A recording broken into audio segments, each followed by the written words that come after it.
this guy named Percy Jackson? If you are, wonderful. But if you're not, allow me to give you a brief introduction.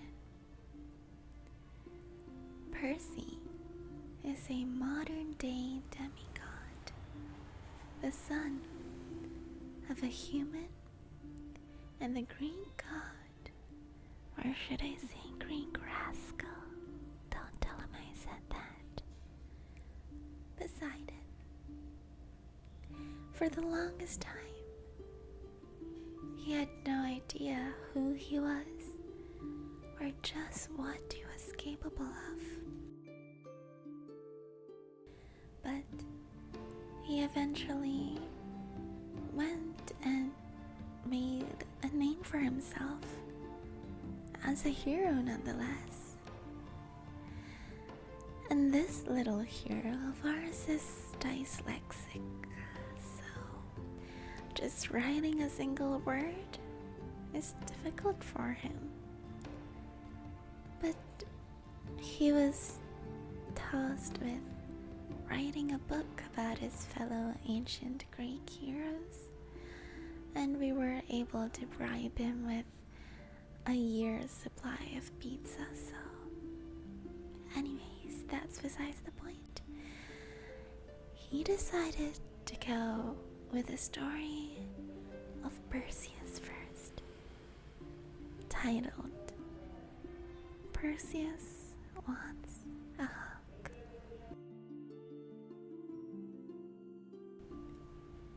I had to start with this guy. After all, he's my namesake. We've got different godly fathers, but my mom liked his story for one simple reason. Perseus lives. He doesn't get hacked to pieces. He doesn't get damned to eternal punishment. And as far as heroes go, this dude gets a happy ending. Which is not to say his life didn't suck. And well, he did murder a lot of people. But come on, what are you gonna do? His bad luck started before he was even born. First, you have to understand that back in the day, Greece was not one country. It was divided into a gazillion different little kingdoms. Nobody went around saying, "Hi, I'm Greek." No.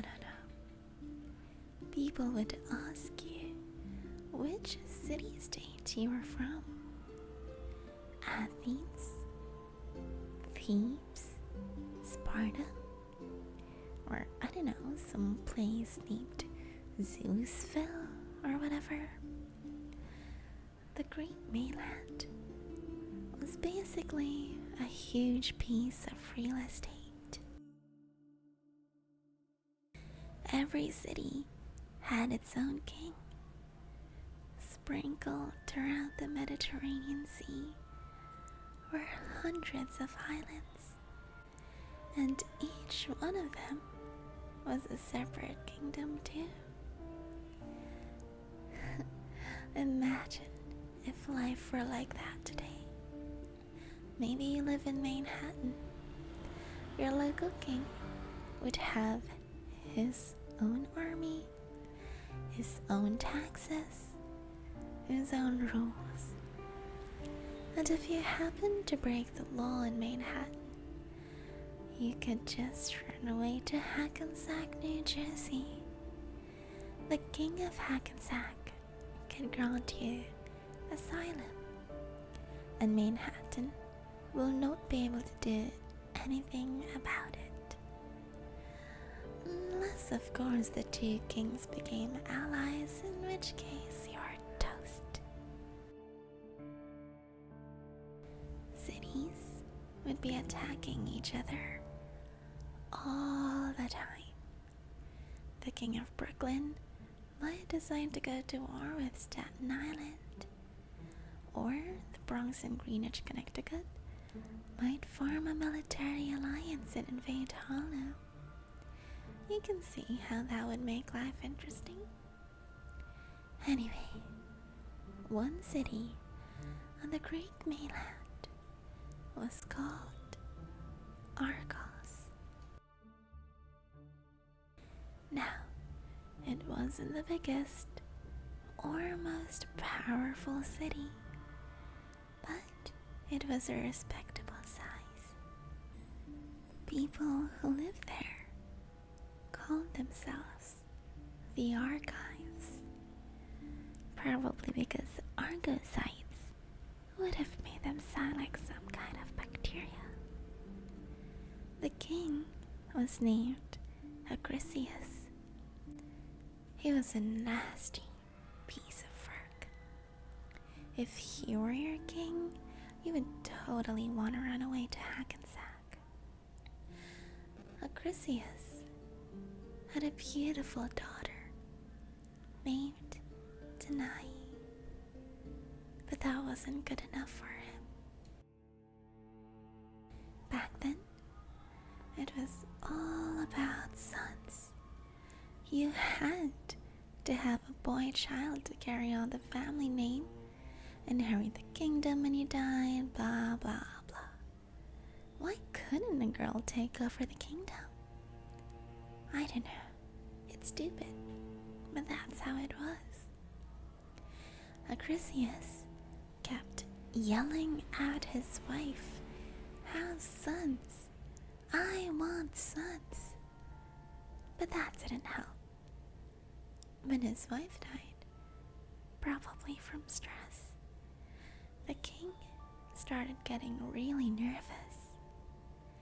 If he died without male offspring, his younger brother, Proteus, would take over the kingdom, and the two of them hated each other. In desperation, Acrisius took a trip to the Oracle of Delphi to get his fortune read. Now, going to the Oracle is usually what we would call a bad idea.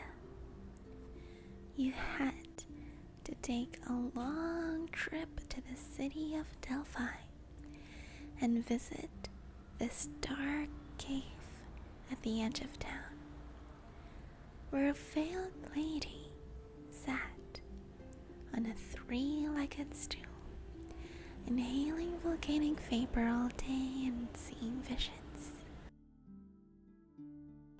You would have to leave an expensive offering with a priest at the door. Then you could ask the oracle one question. Most likely, she'd answer you with some rambling riddle. Then you'd leave, confused, terrified, and poor. But like I said, Acrisius was desperate. He asked, "Oh, Oracle, what's the deal with my not having any sons, huh? Who's supposed to take the throne and carry on the family name?" This time, the oracle did not speak in riddles. "That's easy," she said in a raspy voice. "You will never have sons. One day, your daughter Danae will have a son. That boy will kill you and become the next king of Argos. Thank you for your offering. Have a nice day." Stunned and angry, Acrisius returned home. When he got to the palace, his daughter came to see him. "Father, what's wrong? What did the oracle say? He stared at Denai, his beautiful girl, with her long dark hair and lovely brown eyes. Many men had asked to marry her, but now all Acrisius could think about was the prophecy. He could never allow Denai to marry. She could never have a son. She wasn't his daughter anymore. She was his death sentence. The oracle said that you are the problem, he snarled. You will betray me. You will see me murdered. What? Denai recoiled in shock. Never, father.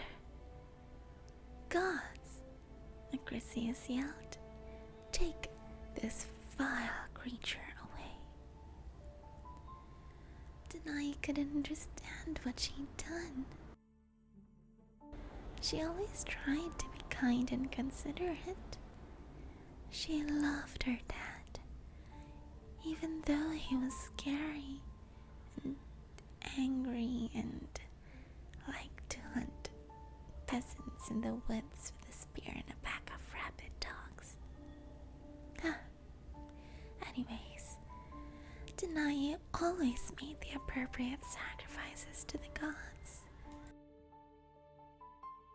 She said her prayers, ate her vegetables, and did all her homework. Why was her dad suddenly convinced she was a traitor? She got no answers. The guards took her away and locked her in the king's maximum security underground cell. A broom closet-sized room with a toilet, a stone slab for a bed, and 12-inch thick bronze walls. One heavily grated air shaft in the ceiling allowed Denai to breathe and get a little light. But in hot days, the bronze cell heated up like a boiling kettle. The triple-locked door had no window, just a small slot at the bottom for a food tray. King Acrisius kept the only key because he didn't trust the gods. Each day, Denai got 2 dry biscuits and a glass of water. No yard time, no visitors, no internet privileges, nothing. Maybe you're wondering, if Acrisius was so worried about her having children, why didn't he just kill her? Well, my evil thinking friend, the gods took family murders very seriously, which is weird, considering the gods basically invented family murders. If you killed your own child, Hades would make sure you got a special punishment in the underworld. The Furies would come after you. The Fates would snip your lifeline. Some major bad karma would mess up your day. However, if your child just accidentally expired in an underground bronze cell, that wasn't strictly murder. That was more like, oops, how did that happen?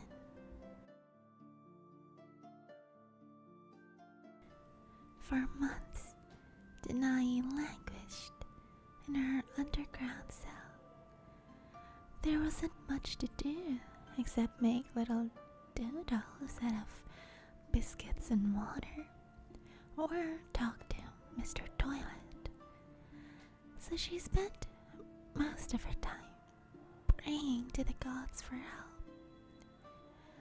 Maybe she got their attention because she was so nice, or because she had always made offerings at the temples.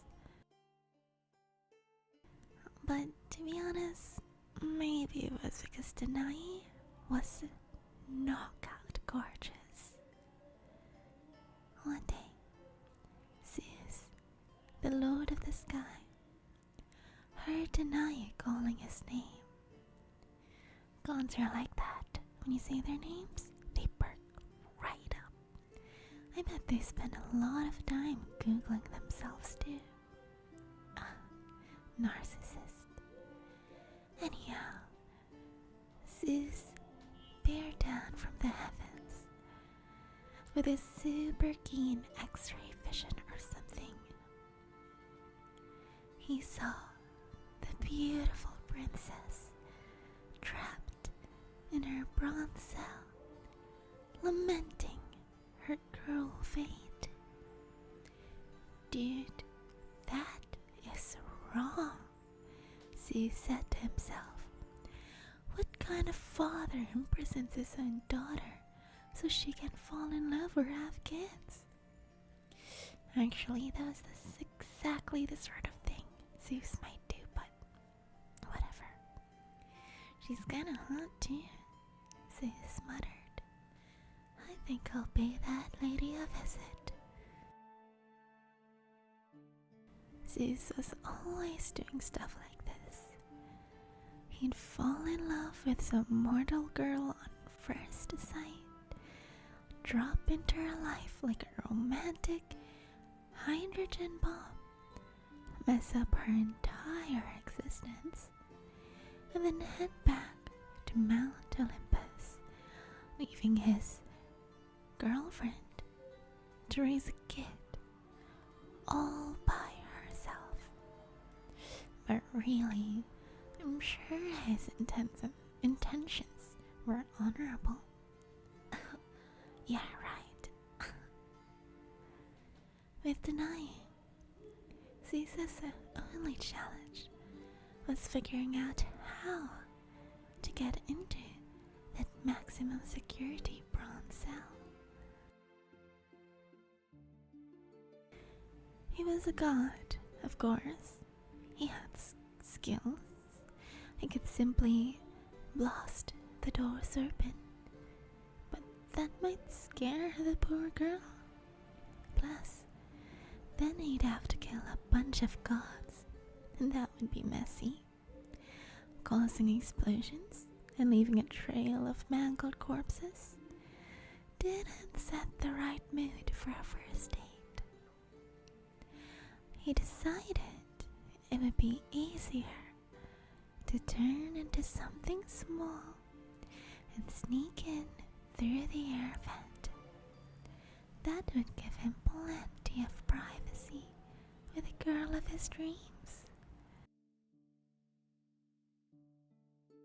But what should he turn into?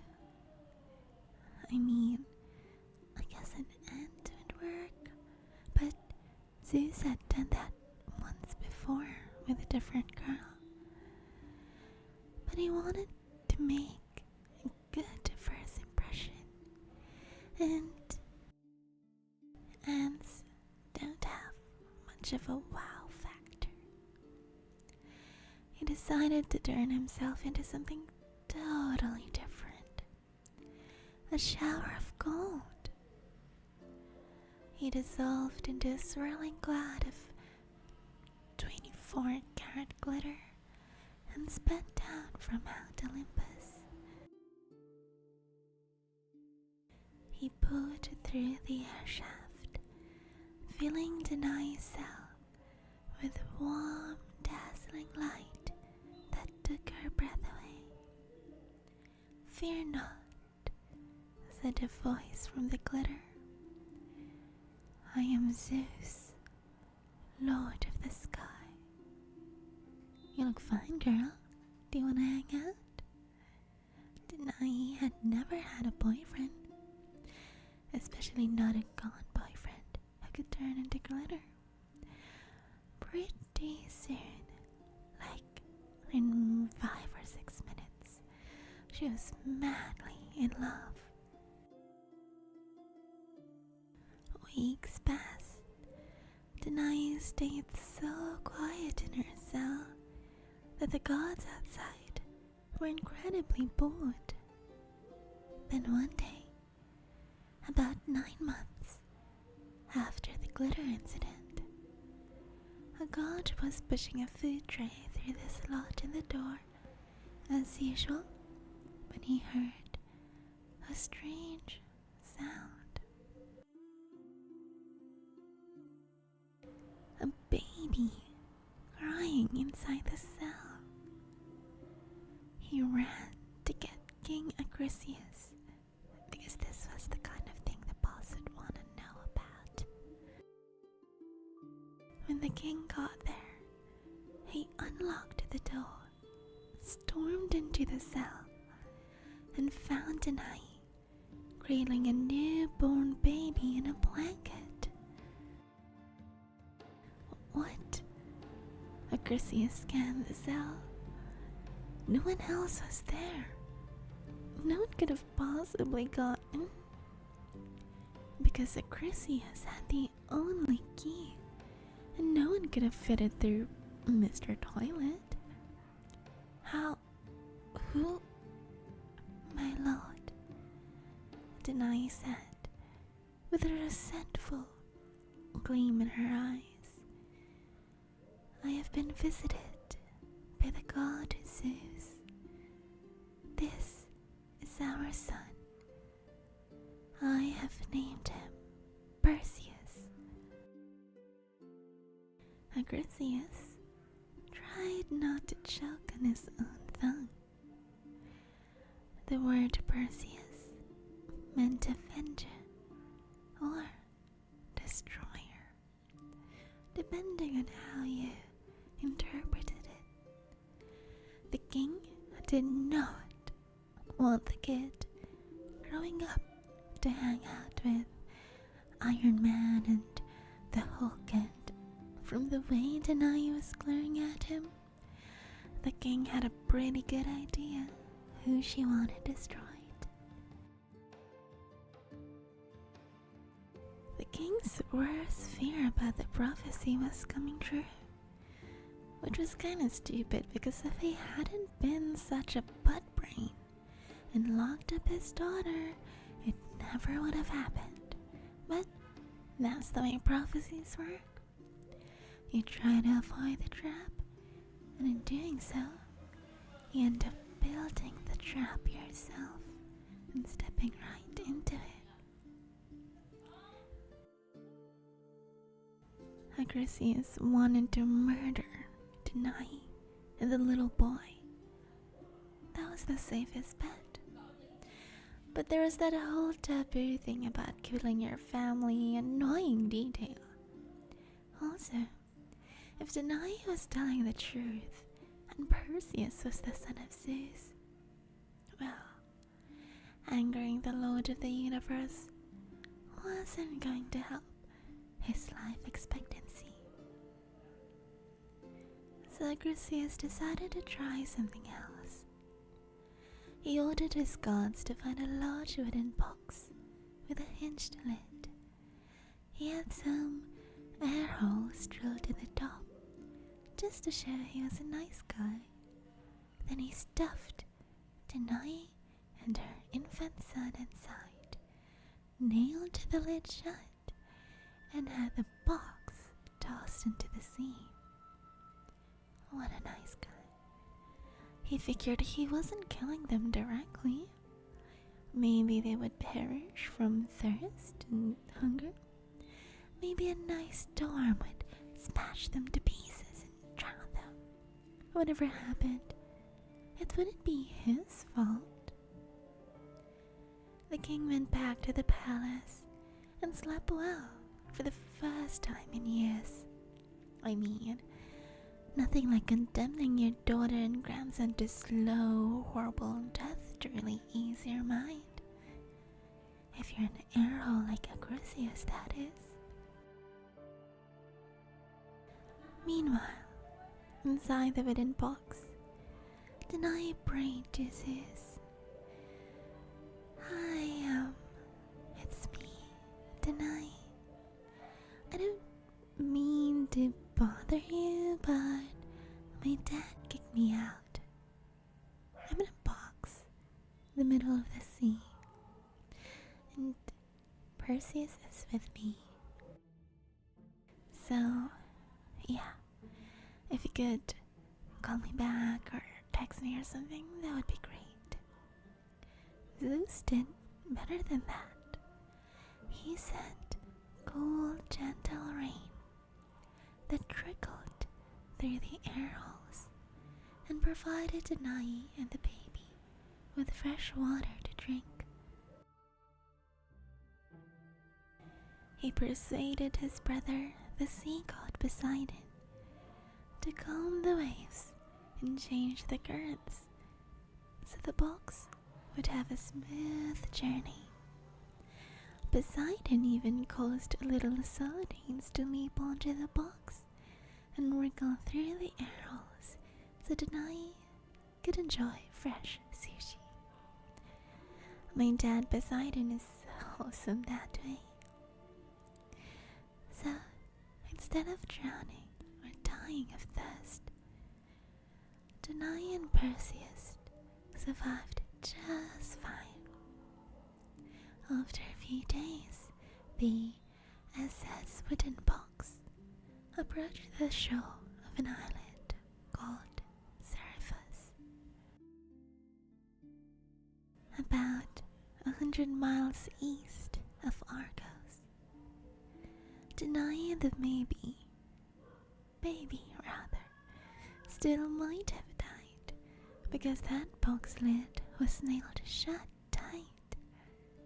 Fortunately, a fisherman named Dictys happened to be sitting on the beach, mending his nets after a hard day of pulling in the fish.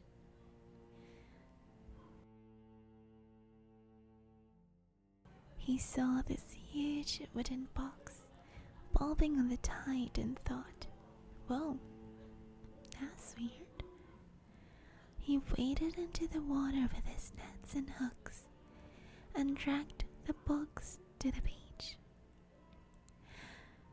I wonder what's inside, he said to himself. Could be wine, or olives, or gold.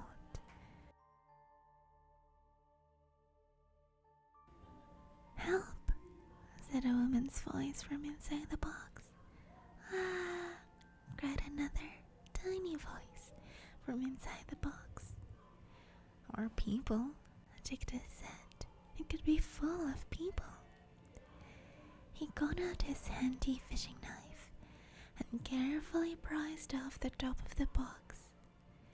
Inside sat Danae and baby Perseus, both of them grubby and tired and smelling like old day fish.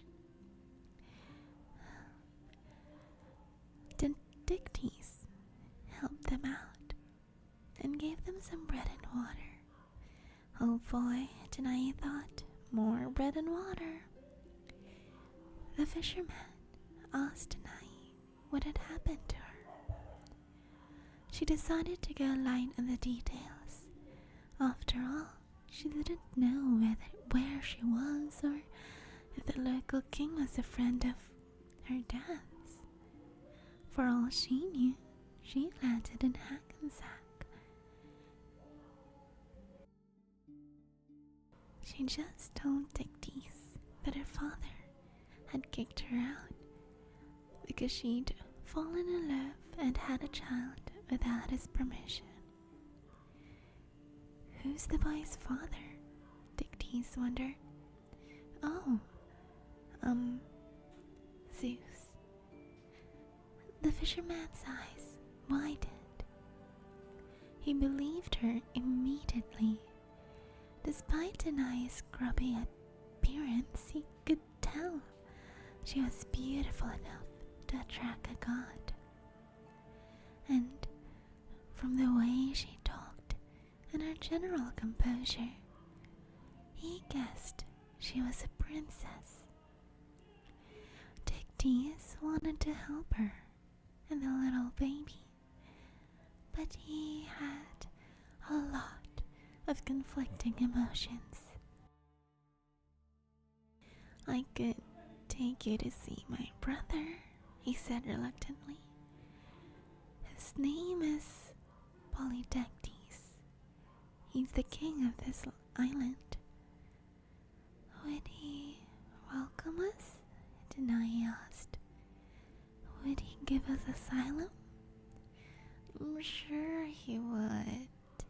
Tictius tried not to sound nervous, but his brother was a notorious ladies' man. He would probably welcome Danae a little too warmly. Danae frowned. "If your brother is the king, why are you only a fisherman? I mean, no offense, fishermen are cool." "I prefer not to spend too much time at the palace," Tictius said. "Family issues." Danae knew all about family issues.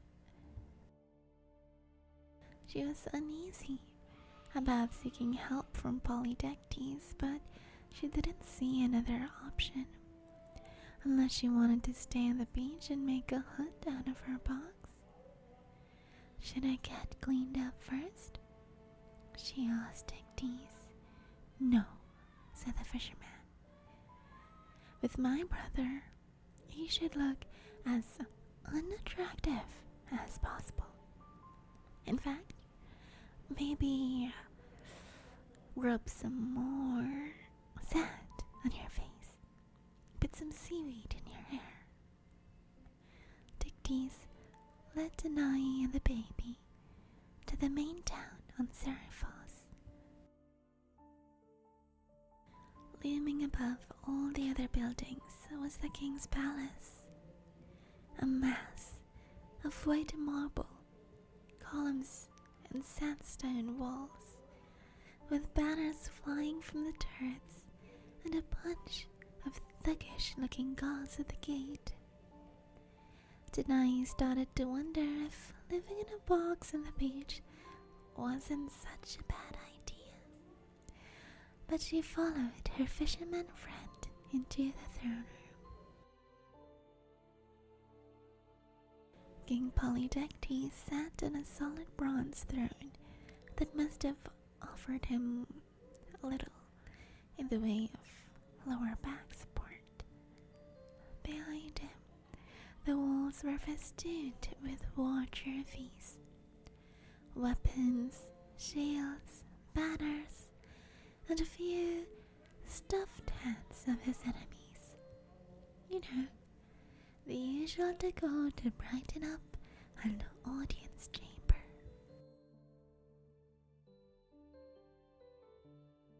"Well, well," said Polydectes, "what have you brought me, brother? It looks like you finally caught something worthwhile in your fishing nets." Tictius tried to think of a way to say, "Please be nice to her and don't kill me." "You're dismissed," the king said. The guards hustled the poor fisherman away. Polydectes leaned towards Danae. His grin didn't make him look any friendlier, since he had some nasty, crooked teeth. He wasn't fooled by Danae's ragged clothes, the sand on her face, the seaweed and tiny sardines in her hair, or the bundle of rags she was holding. Why was she holding that bundle? Was it her carry-on bag? Polydectes could see how beautiful the girl was. Those eyes were gorgeous. That face, perfection. Give her a bath and some proper clothes and she could pass for a princess. Do not be afraid, my dear, he said.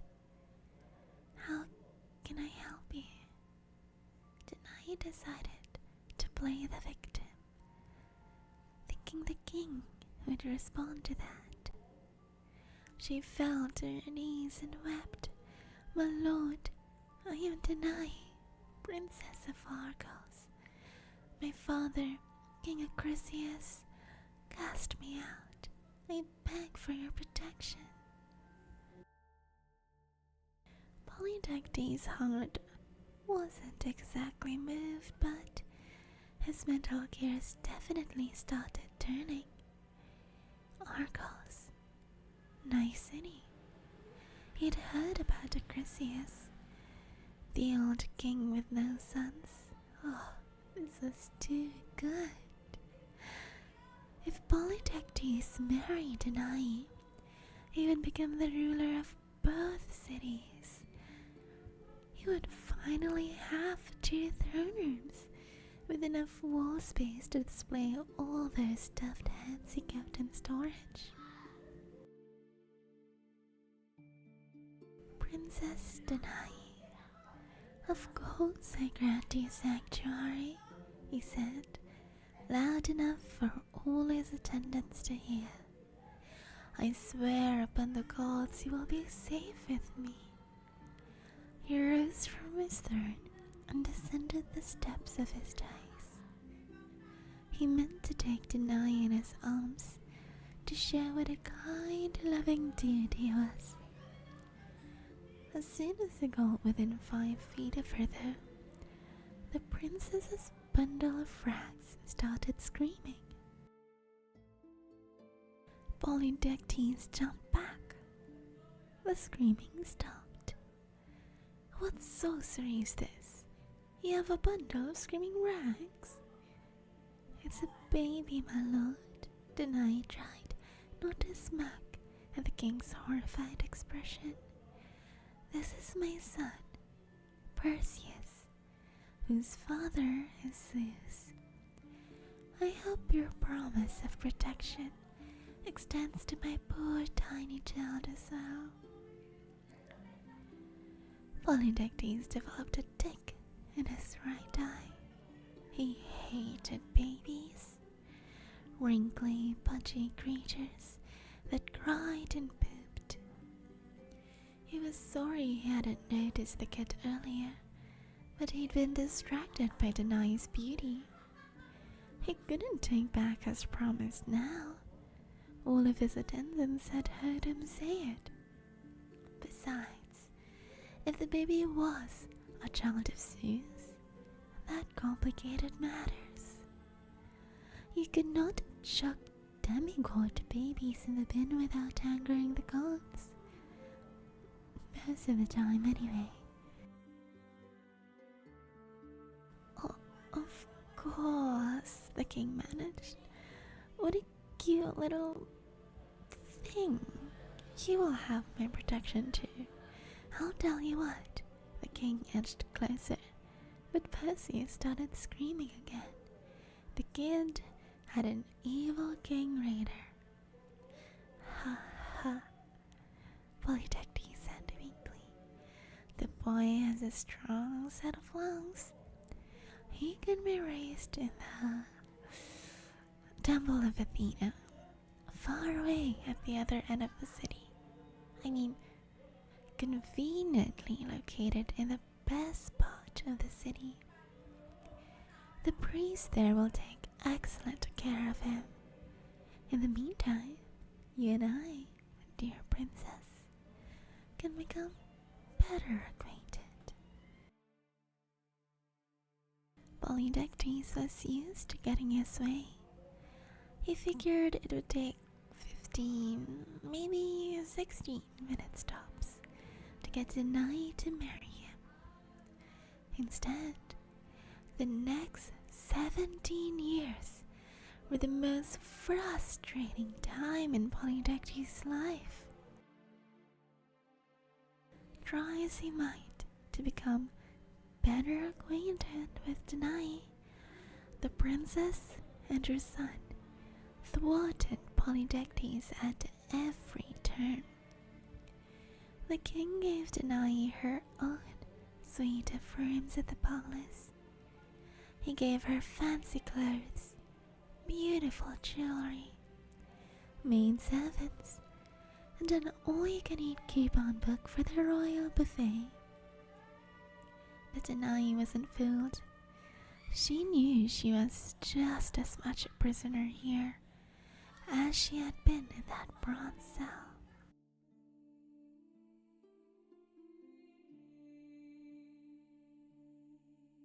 She wasn't allowed to leave the palace. Aside from her servants, the only visitors she would have were her son and his nursemaids from the temple of Athena. Danae loved those visits from Perseus. While he was a baby, he would scream every time the king got close to Danae. Since the king couldn't stand the sound, he would leave quickly and go take some aspirin. When Perseus wasn't around, Danae found other ways to rebuff the king's flirting. Whenever he came to her door, she would make retching noises and apologize for being sick. She would hide in the palace laundry room. She would weep uncontrollably, while her maidservants looked on until the king felt embarrassed and ran away. For years the king tried to win her affection, and for years she resisted. Their mutual stubbornness was kind of impressive, actually. Once Perseus got older, things got easier for Danae and harder for Polydectes. After all, Perseus was a demigod. The dude had mad talent. By the time he was 7, he could wrestle a grown man to the floor.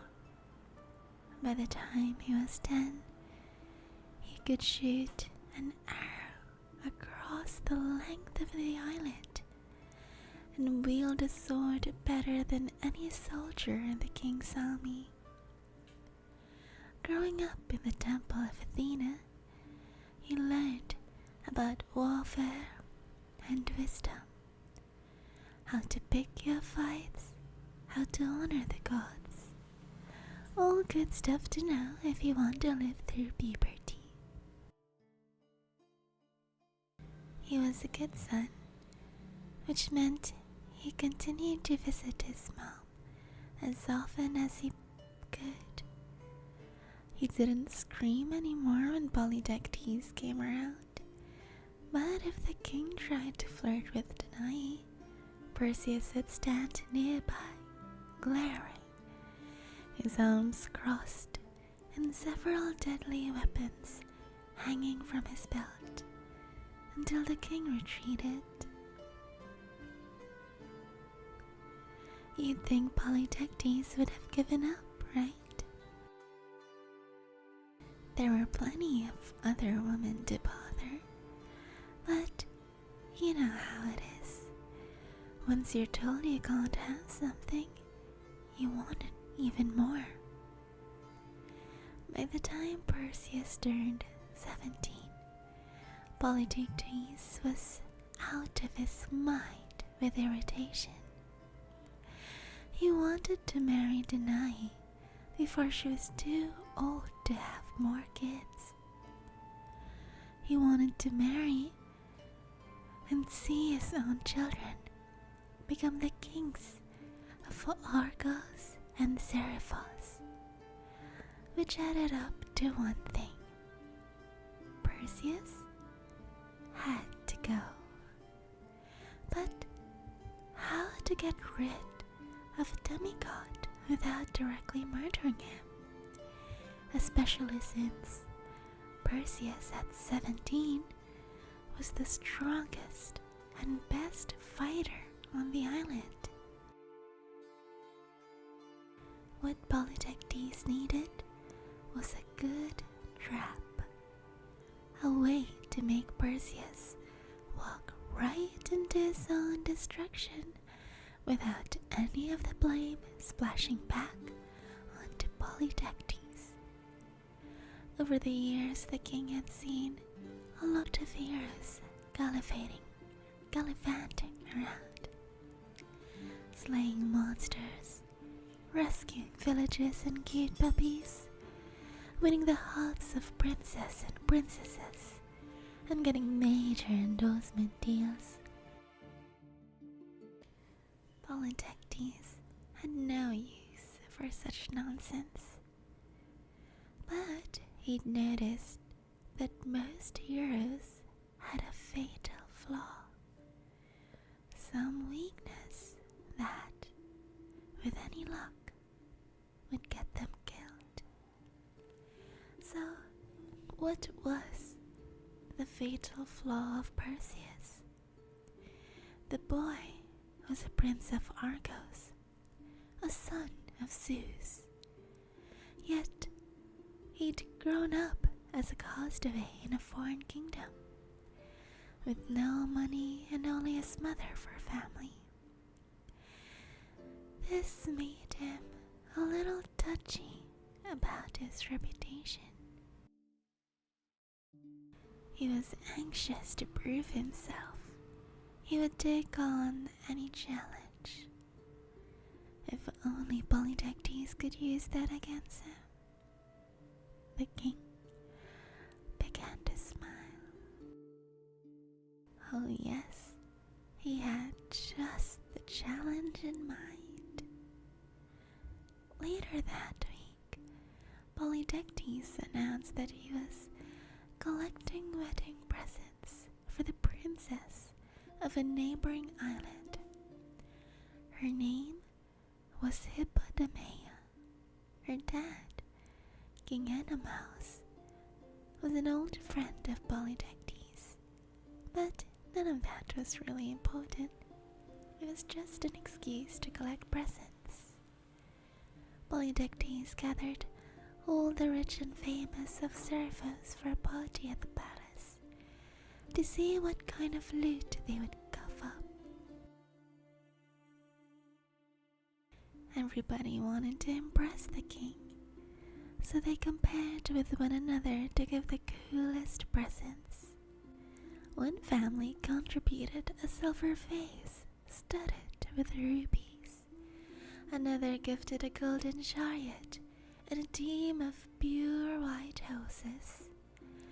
Another offered 1,000 drachma gift certificate for iTunes. Nothing but the best for the old, what's her name, who was getting married to whoever. As the gifts piled up, Polydectes complimented everybody and made all the rich and famous people feel special, like they didn't already. Finally, he spotted Perseus over by the table, hanging out with his mom and trying to go unnoticed. Perseus didn't want to be at this stupid party. Watching a bunch of snooty nobles suck up to the king wasn't his idea of fun. But he had a duty to look out for his mom in case Polydectes got flirty. So here he was, drinking lukewarm punch and eating mini weenies on toothpicks. "Well, Perseus," the king called across the room, "what have you brought as a present for my ally's daughter's wedding? You are the mightiest warrior in Seriphos. Everyone says so. Surely you have brought the most impressive gift." That was really low. Everyone knew Perseus was poor. The other guests snickered and turned up their noses, glad to see the young upstart put in his place. They didn't like it when handsome, strong, talented demigods from out of town topped them at anything. The face of Perseus turned bright red. Next to him, Danae whispered, "Don't say anything, my son. He's just trying to make you angry. It's some sort of trap." But Perseus wouldn't listen. He hated being made fun of. He was the son of Zeus, but the king and his nobles treated him like a worthless bum. He was tired of Polydectes and the way he kept Danae prisoner in the palace. Perseus stepped to the middle of the room. The nobles parted around him. He called to the king, "I may not be the richest one here, but I keep my promises. What would you like, Polydectes? Name any wedding gift for what's her name. Name it, and I will bring it." The crowd tittered nervously. Yes, I looked it up. Tittered is totally a real word. Polydectes just smiled. He'd been waiting for this. "A fine promise," said the king. "But promises are easy. Would you swear a binding oath, say, on the river Styx? FYI, don't swear on the river Styx. It's the most serious oath you can make. If you don't keep your word, you're basically inviting Hades, his furies, and all the diamonds of the underworld to drag you down to eternal punishment, with no chance of parole." Perseus glanced at his mother. Danae shook her head. Perseus knew that making an oath to an evil guy like Polydectes was unwise. The priest who raised him at Athena's temple would not approve. Then Perseus looked around at the crowd, sneering and smirking at him. "I promise on the river Styx," he shouted. "What do you want, Polydectes?"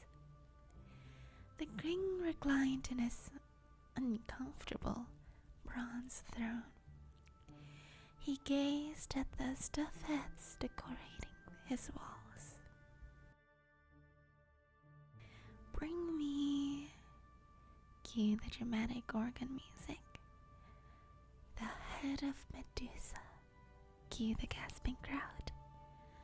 Even saying the name Medusa was considered bad luck. Hunting her down and cutting off her head, that wasn't something you'd wish on your worst enemy. Medusa was the freakiest monster known to the Greeks. Once, she'd been a beautiful woman, but after she had a romantic get-together with Poseidon in Athena's temple, possibly the same temple where Perseus was raised, Athena had turned the poor girl into a hideous creature. You think your morning face is bad? Medusa was so ugly that one glance at her would turn you to stone. No one had ever seen her and lived, but according to rumors, she had gold bat wings, brass talons for fingers, and hair made out of living poisonous snakes. She lived somewhere far to the east with her two sisters, who had also been transformed into bat-winged monsters. Maybe because they had dared to stay with her sister. Together, The three of them were known as the Gorgons, which sounds like an awesome name for a backup band. Now appearing, Johnny Grazes and the Gorgons. Okay, maybe not. Many heroes had ventured off to find Medusa and kill her because, well, I'm not sure why actually. She wasn't bothering anyone as far as I know. Maybe just because it was a hard quest. Or maybe there was a prize for killing the ugliest monster. Whatever the case, no hero who went after her had ever returned.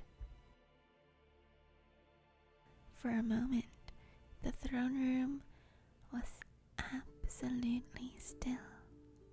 The crowd looked horrified. Deny looked horrified.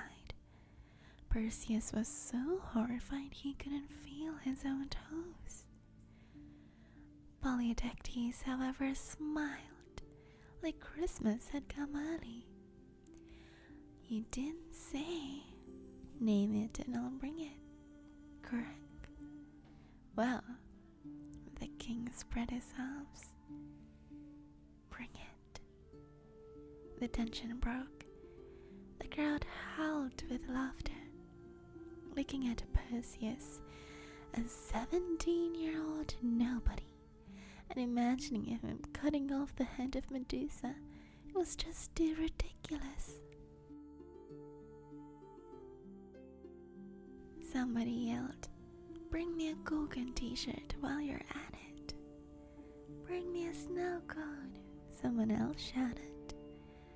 Perseus fled in shame. His mom called after him, but he just kept running. On the throne, Polydectes paused in applause. He ordered party music and a round of lukewarm punch for everyone. He was in the mood to celebrate. At the very least, if Perseus chickened out, he'd be too embarrassed to ever come back. Maybe the gods would kill him for breaking his oath. And if the kid was actually stupid enough to find Medusa, well, Perseus would end up as a colossal demigod paperweight. The king's problems were over.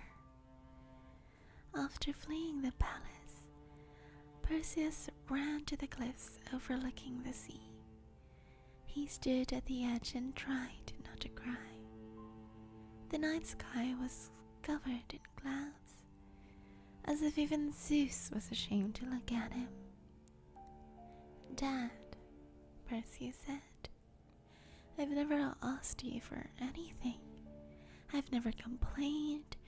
I've always made the right sacrifices and tried to be a good son to my mom. Now I've messed up. I opened my big mouth and made an impossible promise. I'm not asking you to solve my problem for me, but please, I'd really appreciate some guidance. How do I get myself out of this?" At his shoulder, a voice said, "What a nice prayer." Perseus jumped, barely avoiding a fall off the cliff. Standing next to him was a 20-ish looking guy with an impish smile, curly brown hair and a strange cap with a brim only in the front. The man's clothes were odd too. Brown leggings, a close-fitting brown shirt, and laced black shoes like a combination of boots and sandals. On the left breast of his shirt was sewn a pocket, and cleverly stitched above were letters that didn't look Greek. U-B-S. Perseus figured the guy must be a god, because no mortal would dress that dorky. Are you my father's Zeus? The newcomer chuckled. Buddy, I'm not old enough to be your dad. Seriously, delicate day over 1000. I'm Hermes, the god of messengers and travelers. Zeus sent me to help you out.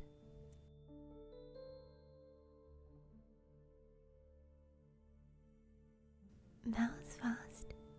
I pride myself on quick service. What are those symbols on your shirt? Oh, Hermes looked down. What century is it? Sorry, I get confused sometimes. He snapped his fingers. His clothes changed to something more normal. A wide-brimmed hat, like travelers wear to keep off the sun. A white tunic cinched at the waist, and a wool robe across his shoulders. Now, where was I? Right! Zeus heard your prayer and sent me with some cool magic items to aid you on your quest. Hermes snapped his fingers again. He proudly held up a leather bag the size of a backpack. It's a sack, Perseus noted. I know. After you cut off the head of Medusa, you can put it in here. Wow. Thanks. Also, Hermes reached into the sack and pulled out a simple bronze helmet. Just a skull cap, like the king's foot soldiers wore. This little baby will turn you invisible. Seriously? Perseus took the cap and looked inside. Why is it inscribed made in Bangladesh? Oh, don't mind that, Hermes said. It's an unauthorized reproduction of Hades' helmet of darkness, but it works great, I promise. Perseus put on his cheap Bangladeshi knockoff helmet. Suddenly, he couldn't see his own body. That's cool, right? Okay, take off the helmet, cause I got something else for you. I had these made special. From his leather sack of fabulous prizes, Hermes pulled a pair of sandals. Tiny dove wings sprouted from the heels. As the god tangled the shoes from their laces, they flapped around, straining for freedom, like birds in leashes. I use a pair of these myself, Hermes said. Put them on and you can fly, much faster than walking or swimming to Medusa, and since you'll be invisible, you won't have to log a flight plan or anything. Perseus' heart beat as fast as the dove wings. Ever since he was little, he'd wanted to fly. He tried on the sandals and instantly shot into the sky. Yes, he whooped with joy. This is awesome. Okay, good.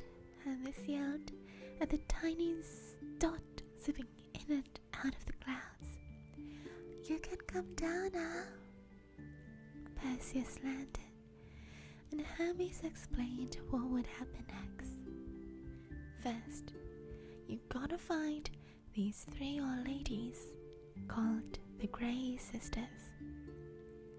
Why are they called that? Because they're grey. Also, they're ugly and immortal, and if they get the chance, they'll cut you up and barbecue you. So why do I want to find them? They know the location of Medusa's secret lair. Even I don't have that information. Plus, they have a couple of extra items that will help you with your quest. What items? Hermes frowned. From his pocket, he pulled a piece of paper and read it. I don't know. They're not listed on the manifest. but I got this info from Athena, and she usually knows what she's talking about. To start flying due east after 2 days, you'll see the land of the Grey Sisters. Can't miss it. It's, grey. Thank you, Hermes. Perseus was so grateful, he tried to give Hermes a hug. The god pulled away. Okay, kid, let's not get excited. Good luck, and try not to run into any mountains yet. Hermes disappeared in a cloud of smoke. Perseus launched himself into the air, flying east as fast as his ankle-mounted dove wings would carry him. The island of the Grey Sisters was definitely, well, grey. A big grey mountain rose from a grey forest, blanketed in an ash-colored fog. Slate cliffs dropped into a churning grey sea. This must be the place, Perseus thought, because he was smart like that. He put on his invisibility cap and descended towards a line of smoke rising from the trees, like someone had a campfire going. In a dreary clearing next to a scum-green lake, 3 old ladies sat around the fire. They were dressed in grey rags. Their hair looked like dirty straw. On a spit over the fire was a big hunk of sizzling meat, and Perseus really did not want to know where that meat had come from. As he got closer, he heard the women arguing. "Give me the eye," one yelled. "Give me the tooth and I'll think about it," the second one said. "It's my turn," wailed the third. "You took the eye when I was in the middle of the last season of The Walking Dead. You can't do that." Perseus edged closer. The old ladies' faces were withered and sagging like melted mass. Their eye sockets were empty, except for the middle sister, ugly number 2, who had one green eye. The sister on the right, ugly number 1, was enjoying a chunk of mystery meat, ripping off pieces with her single mossy incisor. The other 2 sisters seemed to have no teeth at all. They slept unhappily from cups of Danone non-fat Greek yogurt. Ugly number 1 popped another piece of meat in her mouth and chewed it with relish. With pleasure. She didn't actually have any relish. "Fine," she said. "I'm done eating anyway. I'll trade you for the eye." "That's not fair," said ugly number 3. "It's my turn. I don't have anything." "Shut up and eat your yogurt," said ugly number 1. She yanked the tooth out of her mouth. Ugly number 2 put her hand over her eye and forced a sneeze. The eyeball popped down into her palm, and Perseus tried not to puke. "Ready?" asked ugly number 1. "We'll toss them on the count of 3, and no funny business." Perseus realized this was his chance to do something sneaky and very disgusting. He crept forward. "1," said ugly number 2. Number 1, rather.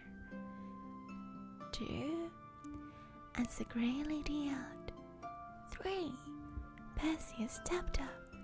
All his training at the Temple of Athena and his hours playing Call of Duty must have really improved his hand-eye coordination, because he snatched the eye and the tooth right out of the air. The grey ladies kept their hands out, ready to catch their traded body upgrades. What happened? Asked ugly number 1. You didn't throw. I threw the eyeball, ugly number 2 said. You didn't throw the truth. I did so, shrieked ugly number 1. Someone else must have taken it. Well, don't look at me, said ugly number 3. I can't. I don't have an eye. I have it, Perseus interjected.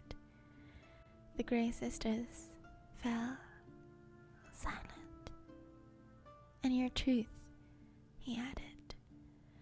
All 3 ladies whipped knives out from their rags and lunged towards the sound of his voice. Perseus stumbled back, barely avoiding becoming Mr. Meat on a spit.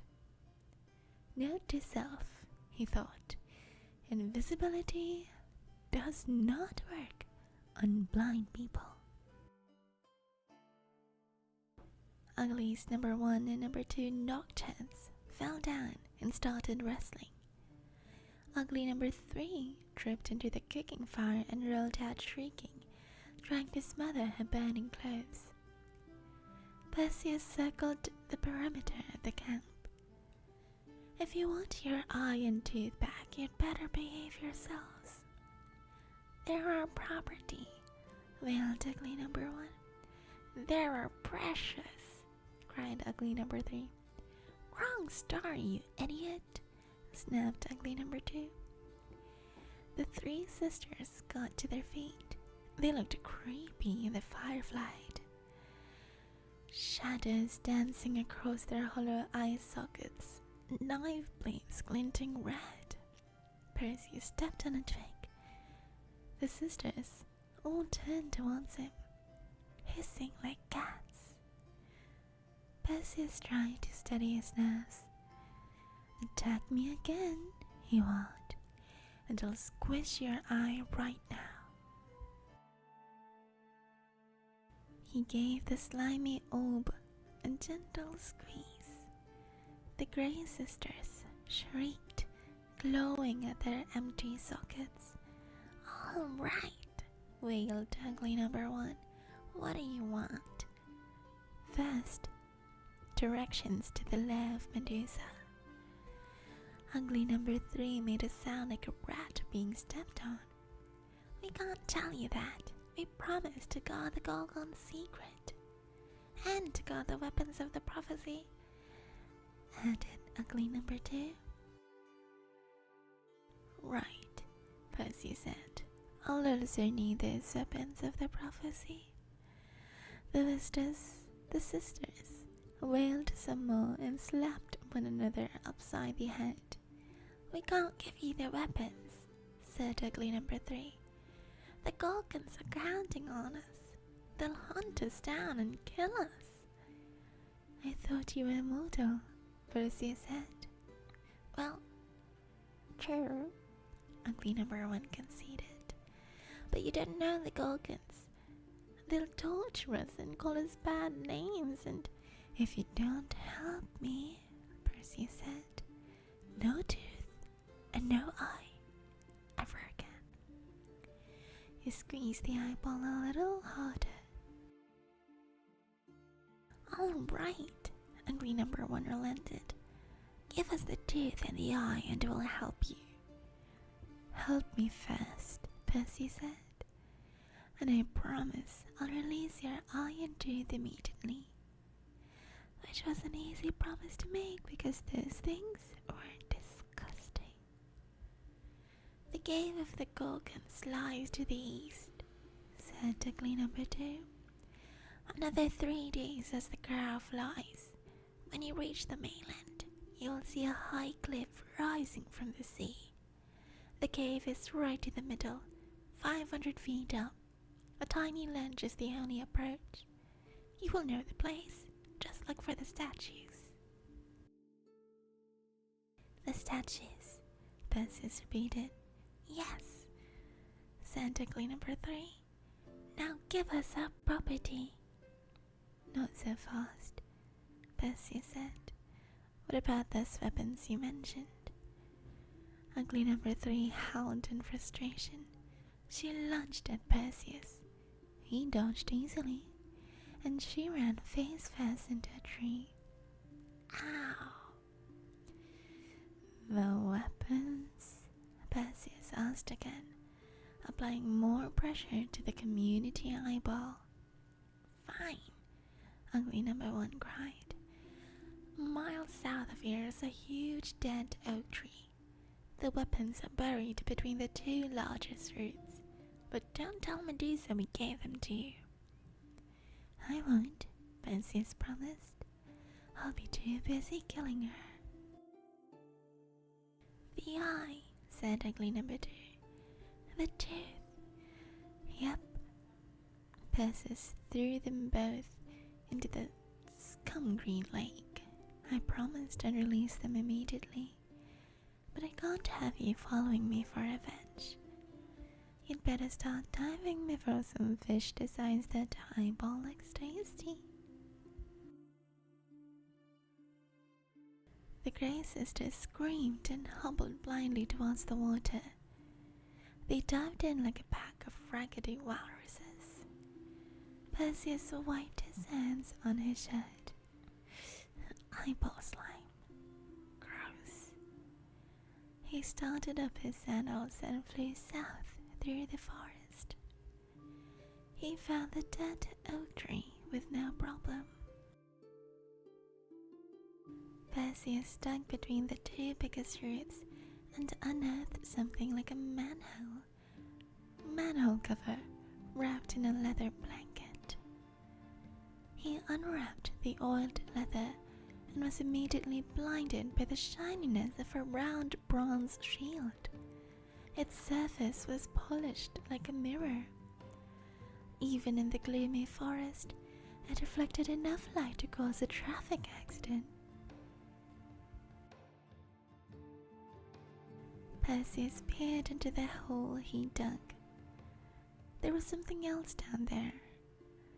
Something long and narrow, also swathed in oiled leather. He pulled it out and unwrapped a sweet-looking sword. Black leather scabbard, bronze and leather hilt. He unsheathed it and grinned. The blade was perfectly weighted. The edge looked razor sharp. He swung it at a thick oak branch, just to be sure. The blade went through the branch, then through the trunk, cutting the whole tree in half, like it was made of Play-Doh. If you'd seen a demonstration like that on the Demigod Shopping Network, you totally would have ordered the sword for £19.99 plus shipping and handling. Oh yeah, Percy said. This'll work. Be careful with that, said a woman's voice. Percy spun and nearly decapitated the goddess Athena. He recognized her right away. He'd grown up in her temple, with its many Athena statues, banners, coffee mugs, drink coasters. She wore a long, white, sleeveless dress. A tall war helmet crowned her long black hair. In her hands she held a spear and a rectangular shield, both glowing with magic, and her face was beautiful, but a little scary, the way a white goddess should look. Her storm grey eyes, unlike all the other grey stuff on this island, were bright and full of fierce energy. Athena, Perseus knelt and lowered his head. Sorry about almost cutting your head off. It's cool, said the goddess. Rise, my hero. Perseus got up. His sandals' little dove wings fluttered nervously around his ankles. Are these Are these weapons for me? I hope so, Athena said. I put the sword and shield here, knowing that someday a great hero would come along, someone worthy of ending Medusa's curse. I hope you are that hero. I think Medusa has suffered long enough, don't you? So you mean... Wait, I'm confused. You're going to change her back into a human? Now, I'm going to let you chop her head off. Oh, that's fair. Yes, I thought so. Here's the deal. You will sneak into the Gorgon's cave during the day while they're asleep. That sword is sharp enough to cut through Medusa's neck, which is as thick as elephant hide. And the shield? Perseus' eyes lit up. Oh, I get it. I use it like a mirror. I look at Medusa's reflection rather than looking at her directly, so she can't turn me into stone. Athena smiled. Very good. You have learned some wisdom in my temple. And also from playing God of War, Perseus said. There's this one level where, whatever, the goddess said. Be careful, Perseus. Even after Medusa is dead, her face will still have the power to petrify mortals.